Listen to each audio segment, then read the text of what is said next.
Nos atiende Ilya Ponomarev, diputado del parlamento de Rusia, y es el portavoz político de la Legión de Libertad de Rusia. Vamos a hablar con él del ataque a Belgorod y el papel de esta Legión de Libertad de Rusia en ese ataque. Lo primero, Ana, saludarlo y desearle que muy pronto estén en paz, es que nos explique quiénes integran la Legión de Libertad de Rusia. ¿Cuántos son? ¿Dónde están, por favor? Good morning, Mr. Ponomarev. Thank you very much for your time today at W Radio. And as we begin this interview, of course, we wish to go ahead and hope that soon enough you guys would have peace in Russia and that these altercations will stop. We want to start by knowing a bit more about the Liberty Legion. I hope I'm saying the name correctly. How many are you in this group and where are you guys located?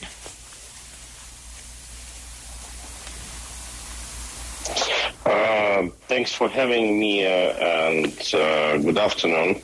The Legion of Freedom of Russia was created slightly more than a year ago. It was created right after a wide-scale invasion in Ukraine in February 2022, and it currently consists of 4 battalions. These mainly are people who either switch sides, being in Russian military, or political activists who decided to come to Ukraine to fight against Putinism. Bueno, la Legión de la Libertad fue creado hace más de un año, más o menos, antes o después de la invasión a Ucrania. Nos dice que consiste de 4 batallones y pues simplemente son esas personas que cambian de bando, que se van contra Rusia, o activistas políticos que llegan a Ucrania para luchar en contra de Putin.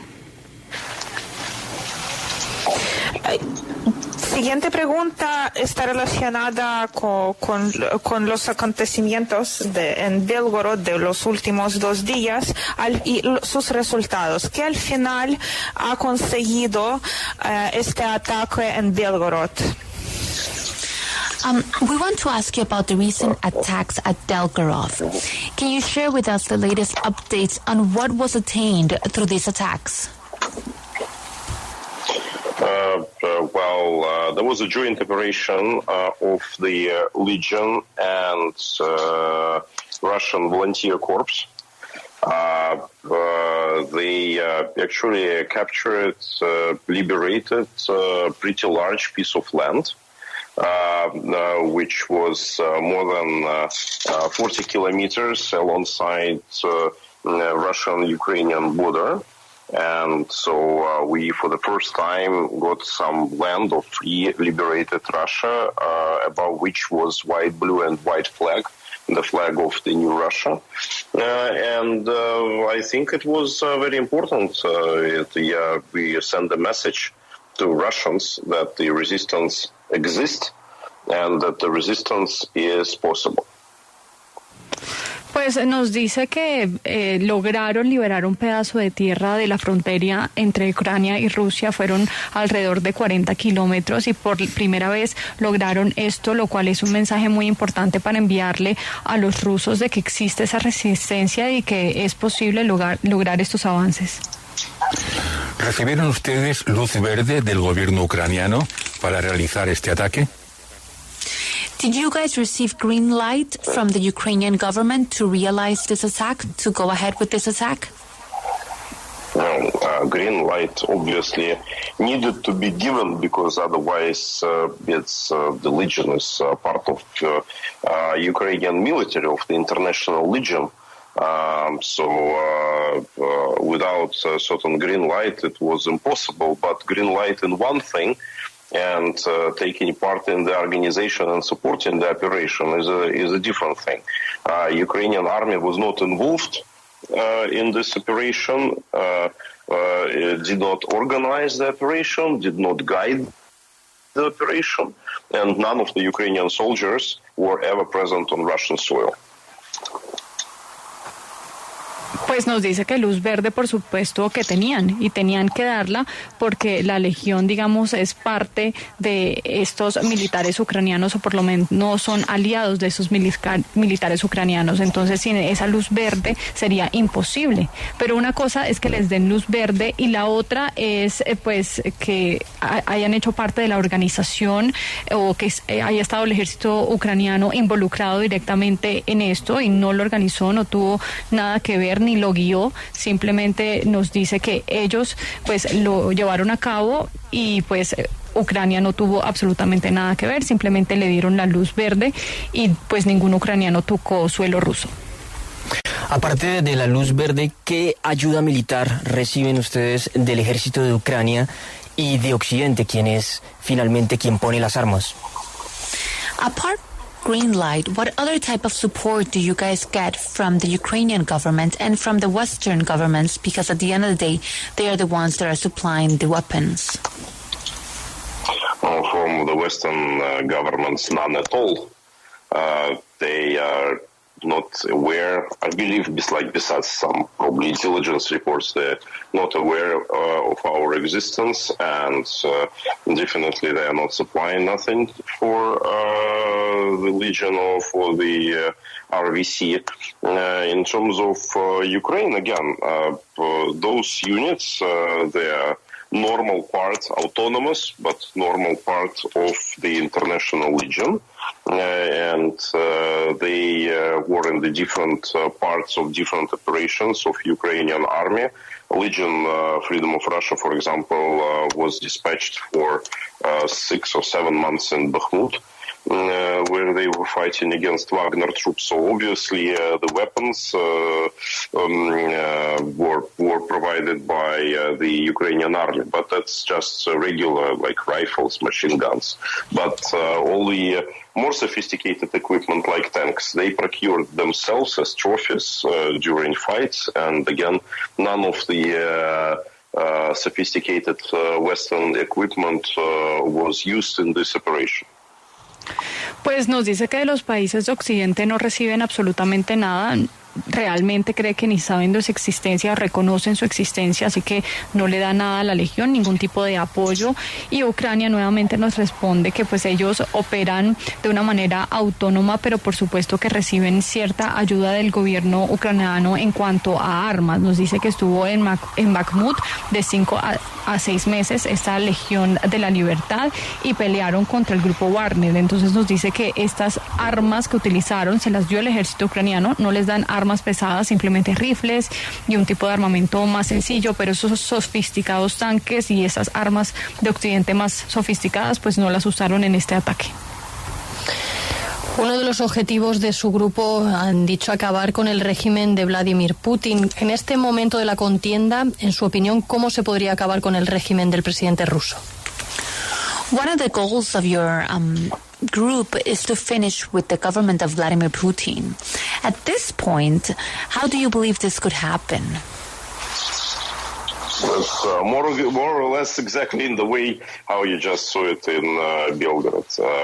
I think that at one moment in time, most likely after the major defeats in Ukraine, this regime in Moscow would visibly start to crumble.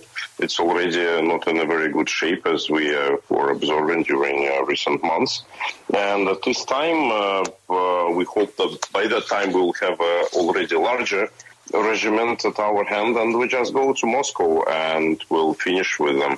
And as we saw in Belgorod, none of guys who are working for Putin would be actively protecting him. In Belgorod, they were just simply running away. They were not putting up a fight at all. Pues nos dice que más o menos de la forma como pasó todo en Belgorod, nos dice que pues básicamente el régimen de Moscú va a caer después de que pierda la guerra en Ucrania y bueno, esperan que eso sean los próximos meses y esperan ir a Moscú y terminar con ellos y como pasó en Belgorod, espera que nadie responda, simplemente que huyan, como ocurrió. Y una pregunta que está relacionada con cómo se formó la Legión, porque una tercera parte de la Legión, según usted dijo en una de recientes entrevistas, está formada por la gente que decidió ceder y cambiar de bando. Entonces, ¿qué vieron esos soldados que estaban allí apoyando a Rusia, digamos? ¿Qué vieron en Ucrania que les hizo cambiar de bando y apoyar a Ucrania? In a recent answer, you said that a third, like 30% of the members of your legion were originally fighting for Russia, but then they changed sides. And the concrete question would be, what did they saw in Ukraine that made them change sides? They thought that they were betrayed by their commanders, because some of those people were originally sent into fighting without their consent. For example, in the very initial invasion, during the very initial invasion, they were at the exercises in Belarus, and then they ended up being in Ukraine, and they didn't want this. Or when they became POWs and they saw that there are no these horrible Nazis and fascists in Ukraine, that for Ukraine is a great patriotic war, and people are just defending their homeland, and they said that they want to compensate for the Russian aggression, and they joined the Legion. And we even have another category of people. We have a category of people who consciously decided to join the Russian army, then to defect and go to help Ukraine, because otherwise for Russians to get inside Ukraine is pretty difficult. Pues nos dice que son personas que fueron traicionadas, que fueron engañadas por sus comandantes, que inicialmente no querían ir a la guerra, que fueron enviados allí sin su consentimiento, no querían esta invasión inicial, y también nos dice que son personas que se dieron cuenta en el terreno que la situación en Ucrania era muy distinta, que no había ningún nazismo o fascismo como dicen en Rusia, sino que simplemente son personas que están defendiendo su tierra y querían compensar de cierta forma esta agresión rusa. Entonces son las diferentes categorías de personas que deciden unirse a esta Legión de la Libertad para ayudar básicamente a Ucrania. Sí, a mí me gustaría saber, Ana, pregúntele cuánta gente conforma la Legión y cuántos más han mostrado interés en unirse en los próximos meses. With us, how many people do you guys have currently in your Legion? And apart from the current one, how much people have shown their interest in joining your Legion in the upcoming months? In the Legion right now, there are 4 battalions. In terms of number of volunteers, it's pretty large. The recent number that I know, the size of the queue was exceeding 10,000 people.